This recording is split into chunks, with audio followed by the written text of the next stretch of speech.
pleut dans la ville, comme il pleut également sûrement dans plusieurs cœurs. Hervé Moukouriel là ce matin, bonjour et bienvenue à vous. Merci Steve. Vous allez Je sais qu'il pleut dans la ville, hein. Il pleut. Bon, ça bah, va. Il pleut pas également dans votre cœur. Non, c'est mieux déjà.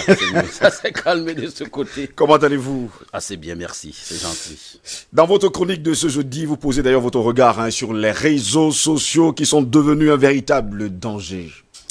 Célestin Monga, virulent opposant au régime actuel dans les années 90, compagnon de lutte invétéré de Pius Ndiaye, de regrettée mémoire et de bien d'autres, reçoit depuis mardi dernier une volée de bois vert de certains internautes, pour la plupart partisans, du mouvement pour la renaissance du Cameroun.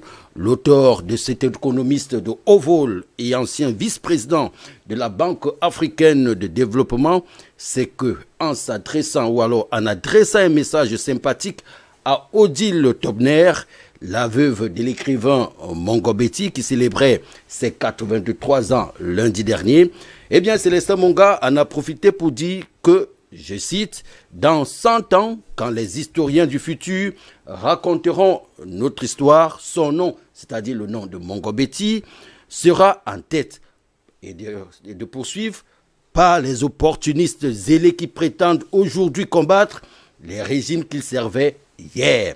Des propos qui ont offensé singulièrement les militants du MRC partisans de Maurice Kamto.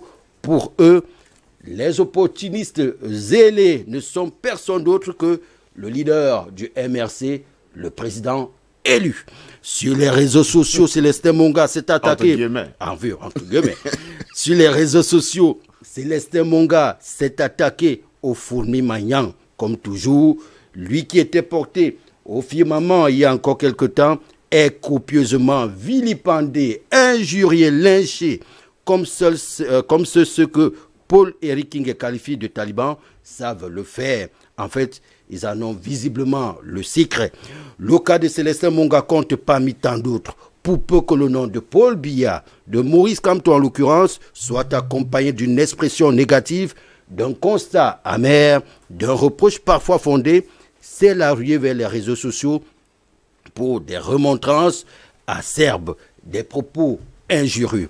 Disons-le en toute honnêteté, les réseaux sociaux ne sentent pas bon ou ne sentent plus bon. Ça sent même d'ailleurs très mauvais et de plus en plus, c'est nauséeux. C'est le cas de le dire. On ne s'y cultive plus, bien au contraire. On s'abrutit de plus en plus. La tolérance a foutu le camp. Nul n'est à l'abri de sorties outrageuses. Personne n'est épargné. Et tenez-vous tranquille, nous sommes tous des cibles potentielles. Vous êtes également une cible potentielle, tout comme moi. D'ailleurs, après cette chronique on ne sait jamais je m'attends à recevoir ma part de dose, il faut le dire. En fait, les dérapages, la diffusion de fausses nouvelles, la calomnie, le dénigrement public, les règlements de comptes et chantage, j'en passe, pauvre de nous. Ce mode de communication a porté à son paroxysme le tribalisme dans notre pays. En lisant certaines publications, on tressaillit, on a le haut le cœur, on a même la chair de poule. Du coup, on comprend que l'unité nationale a vraiment foutu le camp. Heureusement, il y en a qui gardent leur lucidité. Mais dans une île de démons, que peut bien faire un ange?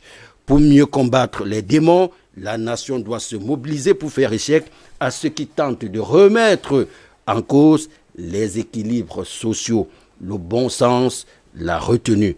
Alors, pour conclure, la récréation n'a que trop duré. Vivement des dispositions, alors les dispositions de la loi qui condamnent ces insultes et outrages soient sévèrement appliquées. Sévèrement puni également, hein, Hervé Moukouri, en espérant tout simplement que vous également, vous ne serez pas pris en chien de pâture d'ailleurs ce matin. Surtout que j'ai dit merci. Surtout que j'ai dit merci. Alors là. Apparemment, dès qu'on dit merci, tout de suite, vous êtes l'ennemi public numéro un. Vous êtes encore que je n'ai pas égratigné, je n'ai qu'effleuré. On vous comprend parfaitement. À se demander d'ailleurs à quoi servent les réseaux sociaux aujourd'hui. C'est la grande question parce que ça vole de plus en plus bas et très très bas et ça devient de plus en plus inquiétant. Et bon, ce n'est pas qu'au Cameroun, c'est un peu dans bien de pays africains aussi, mais au Cameroun, avec le tribalisme, c'est très virulent, encore plus virulent, et les gens n'ont plus de retenue et ça fait en sorte que si vous êtes poli, c'est vous qui êtes plutôt malvenu, en fait. Ah, et Il faut être maintenant, c'est un monde d'ocre, oui. où si vous êtes un ange, tout de suite vous êtes... Justement, pourquoi opposer, hein? Vous avez fait d'ailleurs une belle interrogation dans votre chronique ce matin. Que peut bien faire un ange dans une île de démons? Voilà, là est toute la question. Allez savoir ce que peut bien faire un ange. Mais je pense qu'il pourra se défendre. Seul, je ne crois pas. Seul, je ne crois pas.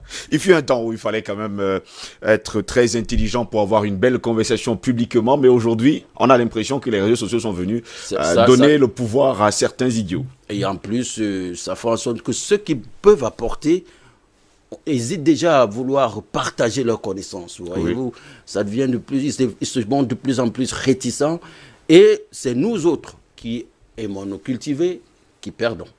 Merci en tout cas, Hervé Moukouri, d'avoir été dans notre ce matin. En espérant vous retrouver en grande forme demain. On ne va pas également oublier de dire à nous. Demain, c'est la fête du travail. Vous travaillez, vous? Oui, on travaille. La télévision travaille. Pas. Merci de me le faire savoir.